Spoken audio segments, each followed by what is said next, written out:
Hi, my name is John Lovett, and I wanted to tell you that Two Script Guys is a full-service writers and screenwriters coaching service. We provide not only the basic services such as spelling, proofreading, formatting, we also can give you a professional studio read and screenplay consulting. So if you want to see the full scope of Two Script Guys service, please go to www.twoscriptguys, that's T-W-O, scriptguys.com. You can also call John at 626-548-8319. Leave a message and we'll get right back to you.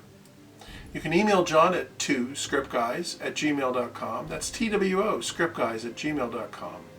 John also has a blog at twoscriptguys.blogspot.com.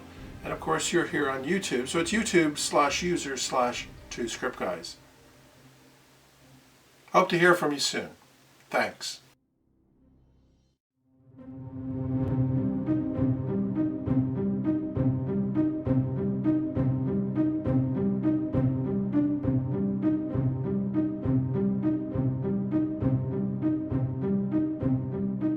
Let's talk about another topic. One of the first questions that I get in my screenwriting classes is, how do I protect my idea? And my response is, you can't protect an idea. You can protect a finished product, such as a screenplay, or even a synopsis or a treatment. You can send it to the guild, you can have it copyrighted. Either of those things give you different rights, and you should be knowledgeable of those rights. But the real question is, what happens if your ideas get stolen? Well, you can sue. Who are you going to sue? And there are impediments to suing a production company. Let's talk about a couple of those. So this is from Stolen Screenplay Ideas, a look at recent cases. It was written by Simon Pullman on the 30th of March in 2015. He talks about it's a story as old as Hollywood itself, and absolutely true. A new movie comes out and somebody watches it and says, that's my idea. They stole it from me. I'm going to sue them. And there's two aspects to this. There's two aspects about suing anybody. One,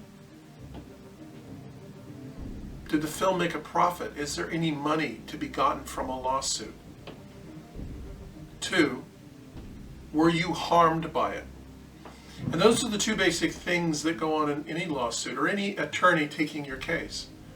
Were you harmed by the fact that your idea was produced by another author and another production company?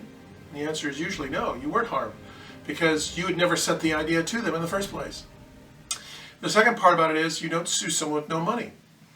And if you try to sue a production company that has gone bankrupt, there's no money. And you'll get in line behind all the other debtors. There's been a spate of stolen idea lawsuits over the last few years relating to properties such as Avatar, Frozen, The Matrix, and Premium Rush. But any of these lawsuits have an abysmal success rate. In fact, the most recent one concerned a lawsuit that was filed in Europe. But there have really been very few successful cases here in the United States. A couple of the recent cases, Jordan Bennell versus Universal City and Gerritsen versus Warner Brothers, warrant some exploration here. In Jordan Bennell versus Universal Studios, concerns a young author who had written a screenplay that he called Settler's Day and submitted it to UTA, the United Talent Agency, which passed on it. But then there was a movie produced called The Purge. And interesting enough, The Purge was produced for about $3 million and has already passed $90 million at the box. However, there are a lot of similarities between Settler's Day and The Purge, including the basic core idea. So Jordan Bennell decided to sue the production company.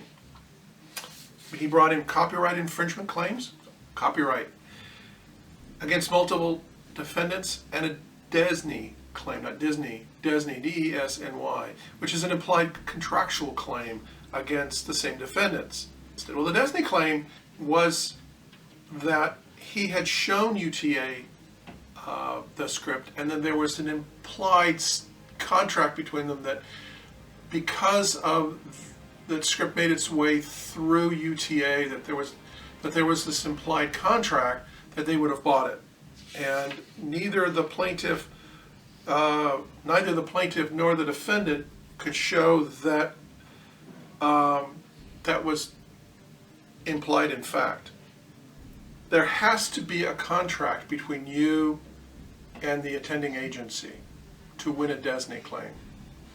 It has to be a contract in fact or a contract in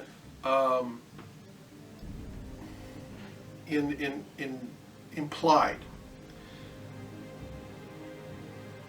Now the copyright violation had them, you have to show that there's a shared scope of claims, which is the protection of fixed ideas. The Desny court stated that the idea man who blurts out his idea without having first made his bargain has no one but himself to blame for the loss of bargaining power. Here the court held that Jordan Bennell did not offer any evidence that UTA understood or agreed to the condition of Jordan Bennell receiving consideration for the use of his work. So in order for Jordan Bennell to have prevailed, he would have had to clearly condition his offer to convey his idea to UTA upon obligation for UTA or its clients to pay for that idea if it was used. In short, under Desny, a receipt of an idea must know the condition before it knows the idea and must voluntarily accept the disclosure of the idea, which is all very legal language to say UTA isn't responsible. So accordingly, UTA's motion to dismiss was granted.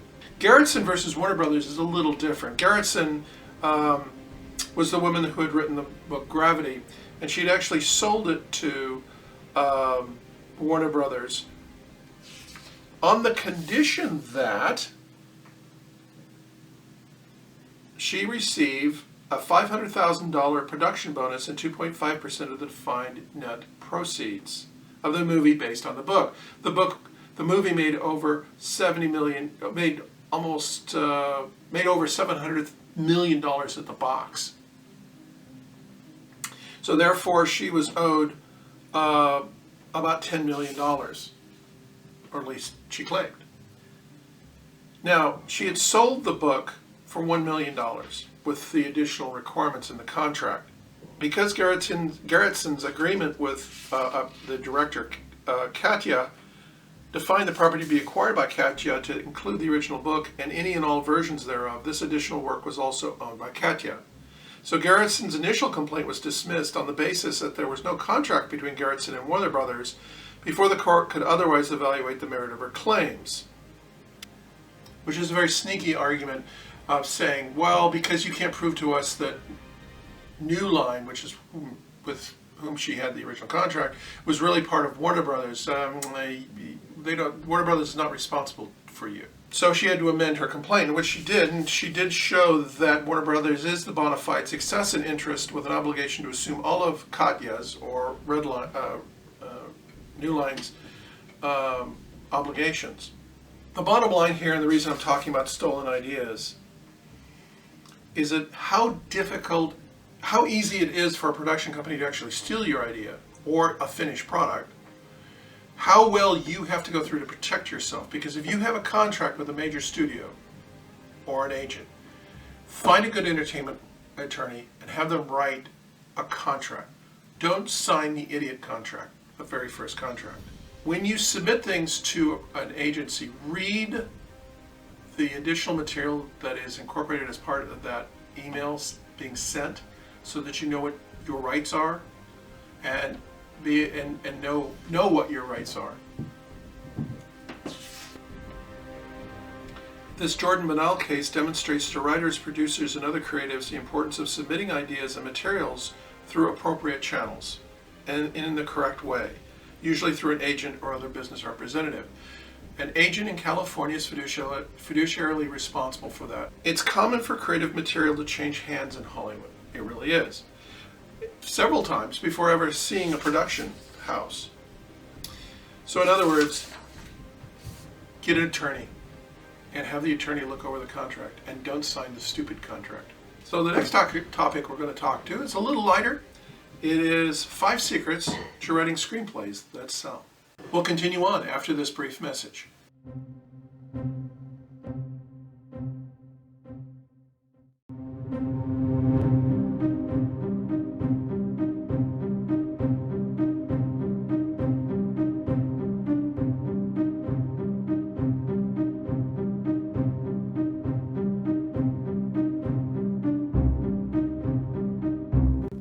Five secrets to writing screenplays that sell.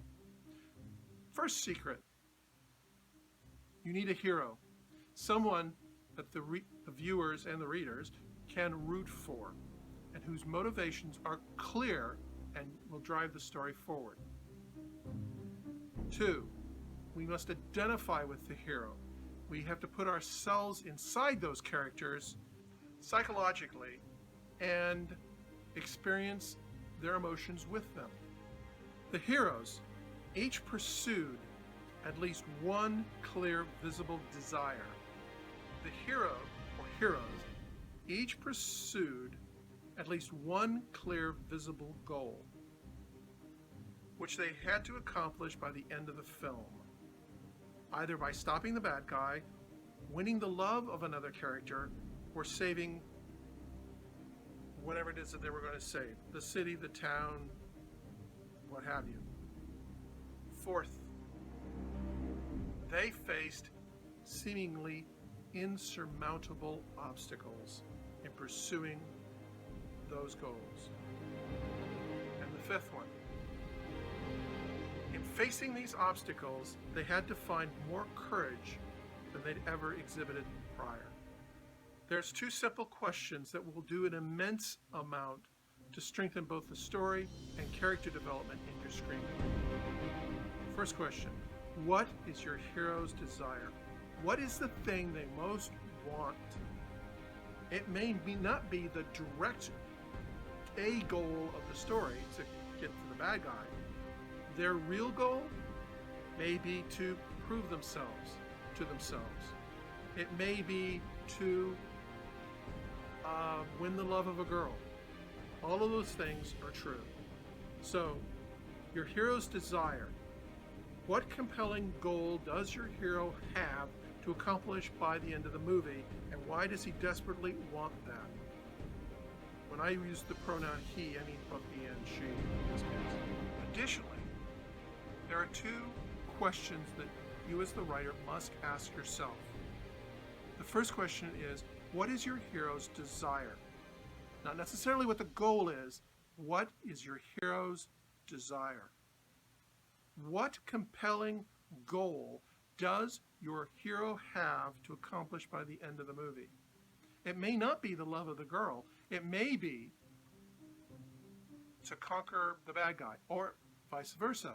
The ostensive goal appears that he wants to destroy the bad guy, but his real goal is to find true love.